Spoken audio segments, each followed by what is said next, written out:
Assalamualaikum warahmatullahi wabarakatuh dan salam sejahtera diucapkan kepada Encik Muhammad Mohsin dan rakan-rakan seperjuangan. Hari ini, kami dari Kumpulan 1 akan membentangkan tugasan projek membaiki dunia iaitu X-Frame. Sebelum itu, saya perkenalkan sahabat-sahabat dalam kumpulan yang menjayakan projek ini.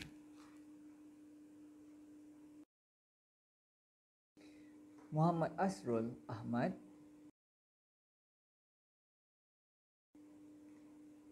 Nur Suryanti Harundin, Muhammad Sahar Muhammad Mansur, Muhammad Rashidi Kasmun, Sheryl Aisyah Wasril Bayura, Lau Shi Yi. Bagi memulakan pembentangan hari ini, kami telah mereka cipta produk yang dinamakan X-Frame. X tersebut boleh diterjemahkan sebagai extra function, extraordinary, extravaganza, yang mana semua X itu merujuk kepada keajaiban dan kelebihan. Ia mempunyai ciri-ciri khas dan praktikal untuk kegunaan semua. Ia diinspirasi dari meja lipat dan frame dinding. Ciri-ciri utama yang terdapat di X-Frame adalah ia boleh digunakan sebagai meja laptop mudah alih, meja membaca dan frame dinding. Memudahkan penyimpanan di ruang yang terhad, sesuai untuk kegunaan di mana sahaja di setiap ruang rumah. Meja ini juga tidak akan bersesak dengan kelengkapan laptop yang lain seperti lampu meja, USB hub, kipas penyejuk laptop.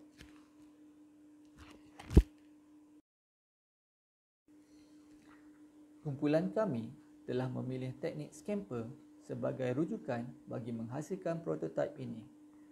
Ia adalah salah satu kaedah termudah untuk menyelesaikan masalah dengan menggunakan kaedah substitute, iaitu menggantikan meja laptop konvensional kepada yang lebih praktikal.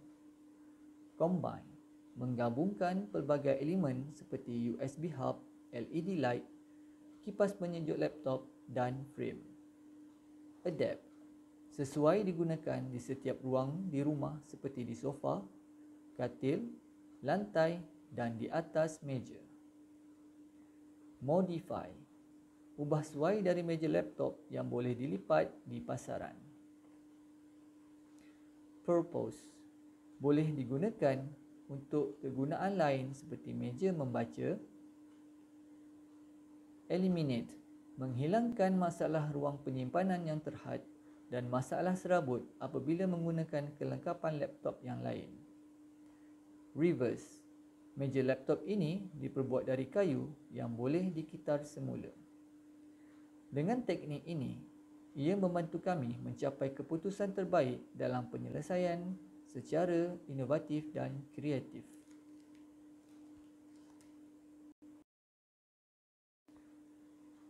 Terdapat beberapa masalah yang dapat dikenapasti apabila kita menggunakan meja laptop konvensional atau meja laptop yang boleh dilipat yang sudah berada di pasaran pada masa ini, iaitu ruang rumah yang terhad dan sempit, tidak mempunyai ruang simpanan yang sesuai dan teratur, memerlukan pelbagai kelengkapan laptop untuk kegunaan di mana sahaja dan bila-bila masa.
Assalamualaikum, saya Muhammad Asrum bin Ahmad, kad matrik bernombor A177809. Sekarang saya akan meneruskan pembentangan ini yang berkaitan dengan bagaimana produk dapat menyelesaikan masalah. Seperti tadi, kawan saya telah menerangkan masalah yang berlaku dihadapi oleh kami semua, iaitu penggunaan produk dengan ruang rumah yang terhad dan sempit, serta tidak mempunyai ruang simpanan yang sesuai dan mencukupi. Sebelum itu, saya akan menerangkan apa itu F-frame. F-frame adalah sebuah meja lipat yang dipelbagai guna serta boleh disimpan hanyalah dengan menggantungkannya di dinding sebagai frame gambar.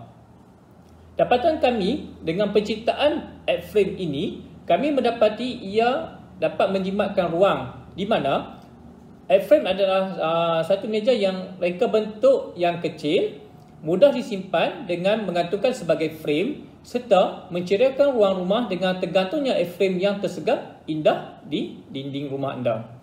Selain itu, ia juga sebagai mesra pengguna ataupun friendly user. Ciri F-frame yang fleksibel telah memudahkan pengguna untuk membawa dan menggunakan di semua tempat dan keadaan. Contohnya, pelajar yang sakit yang terlantar di atas katil boleh menggunakan F-frame atas katil untuk belajar dengan hanya membuka lipatan kaki meja dan meletakkan komputer riba atasnya dan sambungkan kepada kipas penyejuk yang tersemat lengkap pada F-frame serta switch on lampu jika suasana gelap. Ini menjadikan sistem PDPR dapat dijalankan dengan baik tanpa keluh resah. Selain itu, F-frame juga boleh digunakan untuk berkelah di tepi pantai ataupun pegunungan, makan minum anak-anak yang kecil dan juga makan minum ibu bapa yang uzur di atas katil serta pelbagai lagi yang sesuai mengikut keadaan. Selain itu, ia juga mesra alam. Penciptaan F-frame adalah dari kayu pine kerana ia mudah dibentuk serta mudah didapati di sekitar kawasan perumahan atau membelinya di kedai.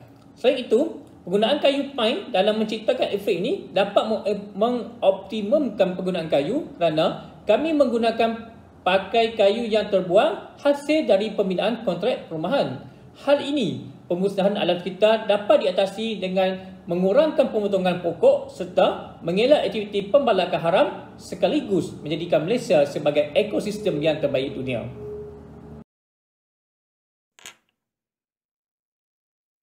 Assalamualaikum warahmatullahi wabarakatuh dan salam sejahtera. Saya Nursulianti binti Harundin. Nombor pelajar A177815 akan menerangkan bahan atau peralatan yang kami gunakan serta step-step yang terlibat dalam menghasilkan produk X-frame kami. Baiklah, bahan-bahan asas yang terlibat adalah 14 keping kayu pallet, 3 set skru, 3 set dowel wood, 1 botol gam kayu, 3 botol gam 3 saat, 2 pieces encel, 1 pieces door fastener, 7 keping kertas pasir dan 1 liter cat clear varnish.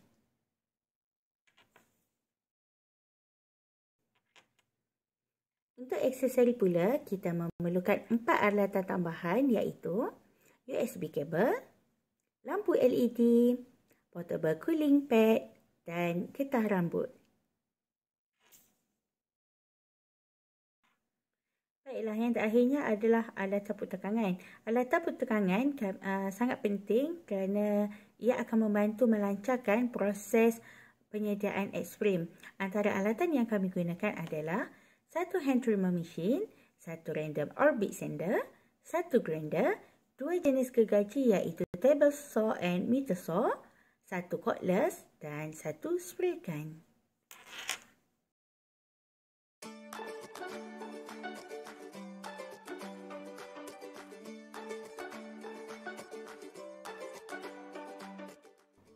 Berikut merupakan lakaran prototipe yang lengkap dan telah dipersetujui oleh semua ahli kumpulan.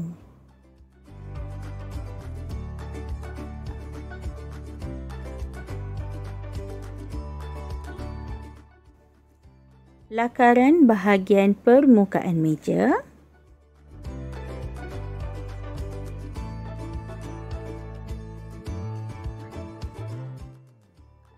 Lakaran bahagian permukaan frame gambar.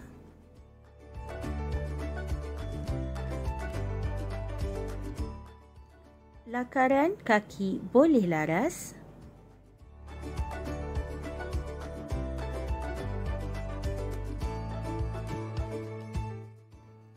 Dan akhir sekali, lakaran tongkat boleh laras. Selesai proses membuat lakaran prototipe, kami mula mencari bahan asas di kedai Mr. DIY dan Hardware serta mencari kayu pelet terpakai di sekitar kawasan perindustrian Bangi. Langkah kedua, kayu pelet dipotong mengikut ukuran yang telah dirangka menggunakan table saw dan meter saw. Langkah ketiga, kayu pelet yang dipotong akan dicantumkan menggunakan double wood dan gam kayu. Klem turut digunakan untuk merapatkan kayu-kayu tersebut. Seterusnya, langkah keempat adalah proses menggilap permukaan kayu supaya kemas dan licin menggunakan mesin orbit sander. Langkah kelima, kita akan membuat sudut frame dan meja menggunakan trimmer wood. Okey, proses ni perlu dilakukan penuh berhati-hati dan memerlukan ketelitian yang tinggi. Baiklah, di sini saya tunjukkan jika berlaku kesilapan yang kecil sekalipun, ia boleh menyebabkan rekaan kita rosak, apatah lagi kecewaian. Langkah seterusnya adalah langkah yang keenam, di mana kita akan membuat tapak untuk pemasangan alat aksesori. Okey, part ni juga sangat penting kerana jika tidak dikenali dengan baik dan teliti, hasil ciptaan akan berbeza dengan prototipe asal.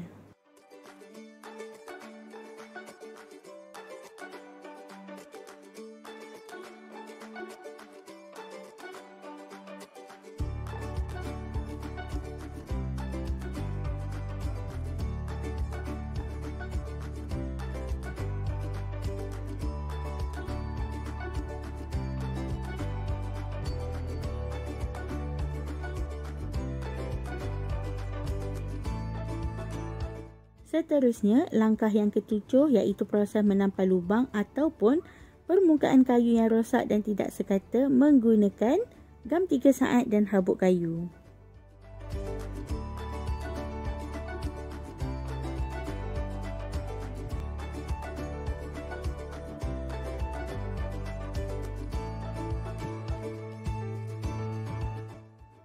Langkah ke-8 adalah proses polishing kali kedua. Baiklah, jika tadi kita buat polish guna mesin orbit sander, tapi kali ini kita akan menggunakan mesin grinder untuk meratakan semula permukaan kayu yang kita tampal sebentar tadi. Okey, sekarang you all boleh nampak kan? Permukaan kayu yang ditampal tadi dah licin dan sekata. Baiklah, sekarang kita berada di langkah yang ke-9 iaitu proses mengecat. Sebelum kayu-kayu tersebut dicat, saya akan membuang dulu habuk-habuk halus yang melekat di permukaan papan supaya hasilnya nanti lebih cantik, licin dan kemas. Okey, habuk pun dah buang. Barulah kita cat rangka X-frame kita menggunakan cat clear varnish. Tapi itulah disebabkan cuaca sangat panas masa ni, so saya decide untuk guna spray can je lah. Jadi masa mengecat tu jadi lagi lebih cepat lah.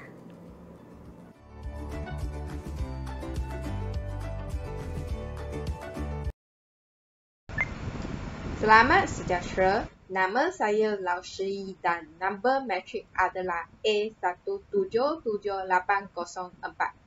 Seterusnya saya akan bentang tentang kos. Projek ini telah membelanja wang sebanyak RM90.33. Kos penghasilan produk terbahagi kepada 3 iaitu kos bahan asas, kos aksesori dan kos alat pertukangan. Antara kos bahan asas termasuk kayu pelet yang tidak memerlukan kos kerana merupakan barang berpakai. Seunit gam kayu dengan harga RM6. 3 unit skula set dengan harga RM6.60. Kuantiti untuk kedua-dua duct dan 3 second groove adalah sebanyak 3 unit dengan harga ialah RM2.80 dan RM2 masing-masing. 2 unit ensure pula berharga RM1.30 dan harga untuk seunit door fastener adalah sebanyak RM1.70. Harga untuk kertas pasir dengan 7 unit adalah sebanyak RM2.10.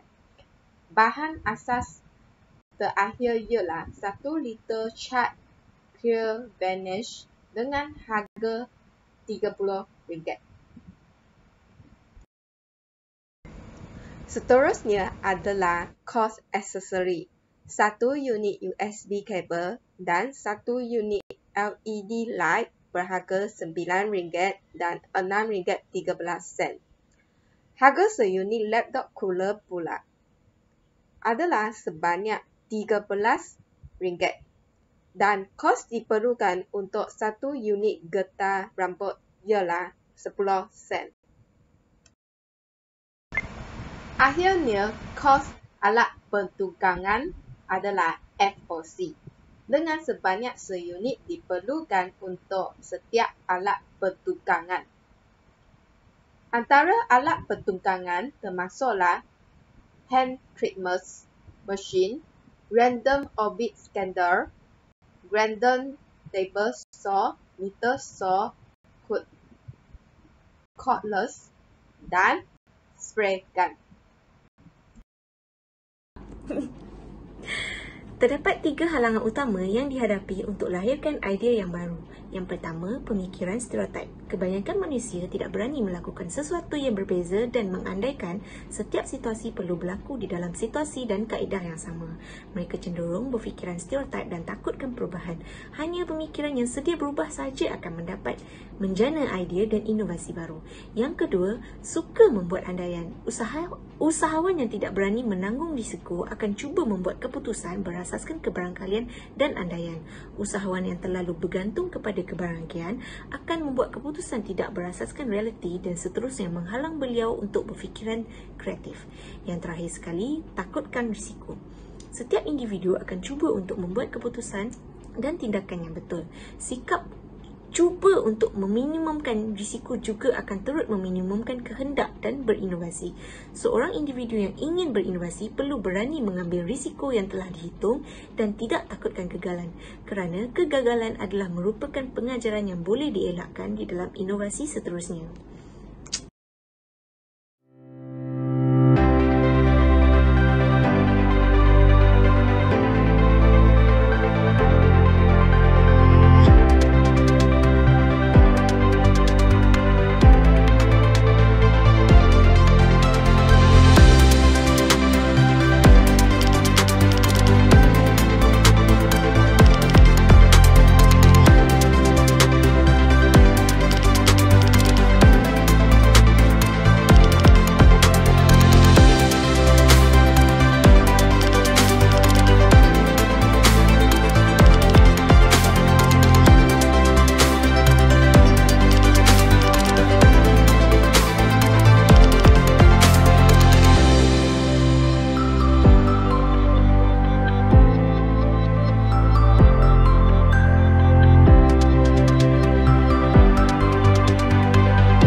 Motif utama kami mencipta produk X-Frame ini adalah untuk menyelamatkan bumi dengan mengurangkan pokok-pokok dari terus ditara. Oleh itu, kami mencipta sebuah produk yang menggunakan kayu tetapi untuk pelbagai kegunaan. Ini juga akan meningkatkan tahap kesedaran orang ramai mengenai kepentingan menghargai bumi dan alam semula jadi. Selain itu, kami juga ingin menciptakan kelainan dengan melatih diri untuk berfikir lebih kreatif dan mempelbagai cara dalam menyelesaikan masalah dalam mengharungi kehidupan di alam pekerjaan dan alam pembelajaran. Kita sering diasyikkan dengan perkara-perkara rutin yang membosankan sehingga membawa kepada kegelisahan dan ketidakselesaan. Bagi segelintir orang, mereka beranggapan idea kreatif hanya berlaku pada orang yang tertentu dan bukan semua orang yang boleh memilikinya. Tetapi ia bergantung kepada bagaimana cara kita berfikir. Kita cenderung untuk yakin bahawa kita bukan seorang yang kreatif apabila tidak boleh menghasilkan sesuatu yang unik. Sebenarnya, hal ini adalah mitos semata-mata. Kreativiti perlu dilatih, bukan dilahirkan. Akhir sekali, kita juga perlu berfikir secara kreatif, membantu diri kita keluar dari zon selesa atau memandang sesuatu dalam skop yang lebih luas. Berada di tempat yang selesa membuatkan diri berasa selamat dan aman. Namun, jika kita lihat dari sudut jangka masa yang panjang, ia tidak membawa apa-apa kebaikan. Untuk menjadi individu yang berjaya, kita harus berani mengambil risiko dan berusaha untuk keluar dari zon selesa. Barulah kita akan mengerti erti sebenar kejayaan dan manisnya cabaran. Sekian, terima kasih.